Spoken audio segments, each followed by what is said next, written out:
Good morning, children. I'm sure you have learnt and read many stories like Three Little Pigs, The Hare and the Tortoise, The Fox and the Grapes. There are 750 stories written by Aesop.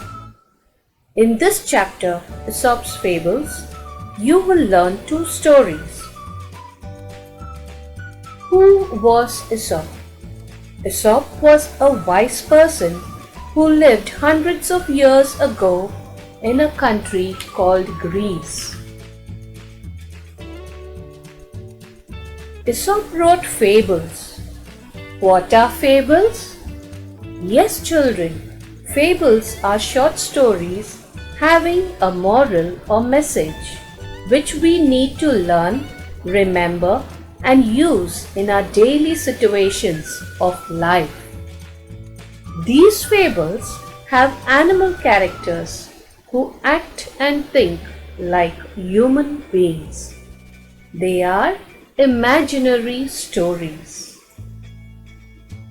Aesop's fables became so popular, that is famous, that people passed these stories from one generation to another.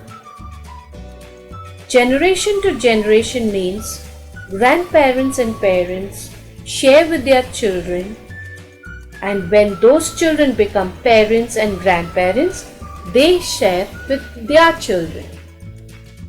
Many proverbs and sayings we use today are based on these fables. Children, I will now read the lesson Aesop's Fables to you.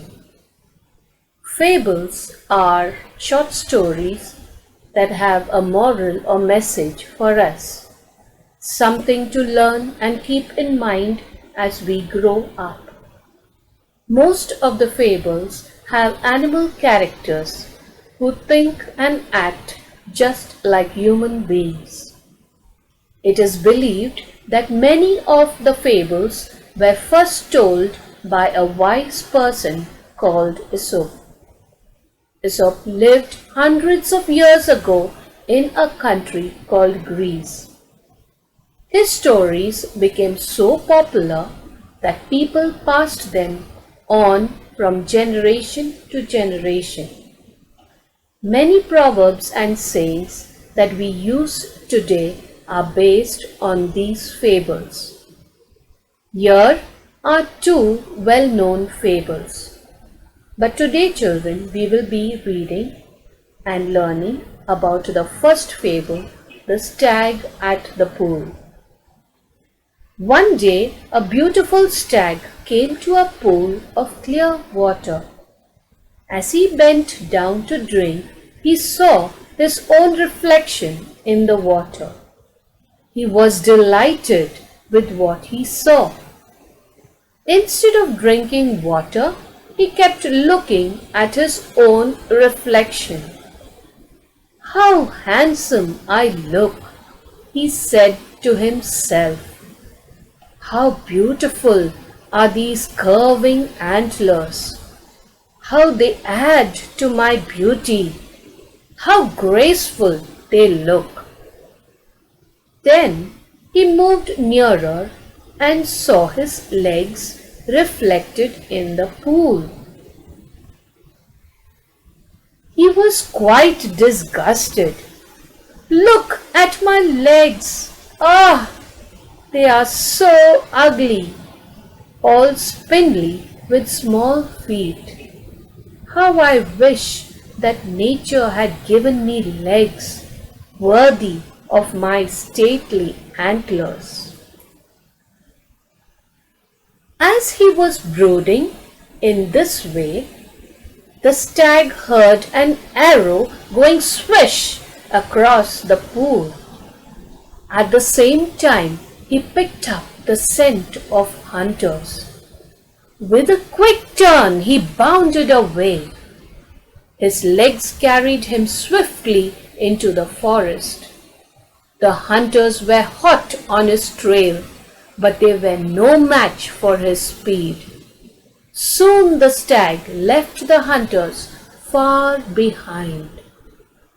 Safe and out of the hunter's reach, the stag slowed down. Suddenly, without realizing it, he walked into a thicket. There were trees with strong branches growing close together. And alas! The same antlers of which he was so proud got caught in the thick growth. The stag tried to shake himself free, but the more he struggled, the more entangled his antlers got in the branches. Once again, the stag could hear the hunters drawing close and grew afraid. At last, with great difficulty, he managed to free his antlers and bounded away. I realize now that my ugly feet saved my life. I was so proud of these handsome antlers, but they would have been the cause of my death. Very often, we dislike the very things that are most useful to us. Now, children, I will explain this story to you. One day a beautiful stag, that means a male deer, came to a pool which had very clear water. And so as he bent down to drink the water, he saw his reflection in the water. And he was very happy with what he saw. And instead of drinking water, he kept looking at his own reflection. And thinking to himself, he said, "Oh, I look very handsome. And these curving antlers make me look more beautiful. And these antlers add to my beauty and they look so graceful, so charming." And then as he moved closer to the water, he could see his legs reflecting in the pool. And he was quite displeased. He did not like what he saw.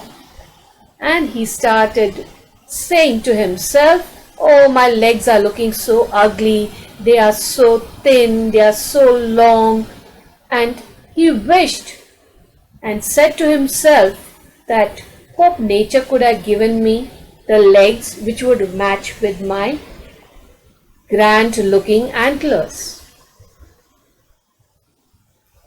Now as he was brooding, kept thinking sadly about his legs not matching his antlers, he heard an arrow going swish very fast past him. And at the same time he could smell the hunters behind him. So he turned quickly and he ran away fast. His legs took him fast into the forest. The hunters kept running behind him and they were close, but they couldn't match or reach the stag. So soon the stag, running fast, left the hunters behind. Now that he was safe from the hunter's reach, he started moving slowly. And without knowing or realizing, he went and got stuck into a thicket. A thicket are trees which are very close together, the branches grouping together. And so his antlers got stuck in the thicket and he couldn't move. The same antlers which he was so proud of got caught in the thicket. And he tried to save himself by shaking himself free. But the more he struggled, he got stuck into the branches. He got entangled into the branches. And again he could hear the hunters coming closer, approaching closer to him, and he became afraid. Suddenly he managed, struggling, to free himself and his antlers, and he ran and took off. And then he realized the very same ugly feet saved his life, while the antlers, which he considered handsome and beautiful and graceful, those same antlers would have been the cause of his death, the reason of his death. Many a times, children, we too dislike the very things which are useful to us. They may not look good or they may not seem good, but the same things which we dislike help us in our life. Now, children, I will just read out the words to you which are mentioned in this story. Stag, as I told you before, is a male deer. Reflection is seeing an image in the mirror or in clear waters. Delighted, very pleased or happy. Antlers, horns of a stag. Graceful, charming. Disgusted, did not like at all. Spindly, very long and thin. Stately, looking grand.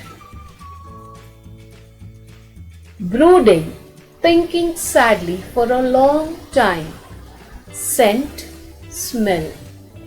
Bounded, ran away fast. Hot on his trail, very close to him, about to catch him. No match for, not able to keep up or compete. Thicket, thick bushes all together.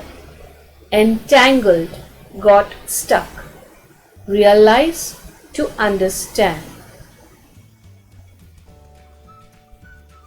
Now, we will learn in the next subtopic about another fable of Aesop, the dog in the manger.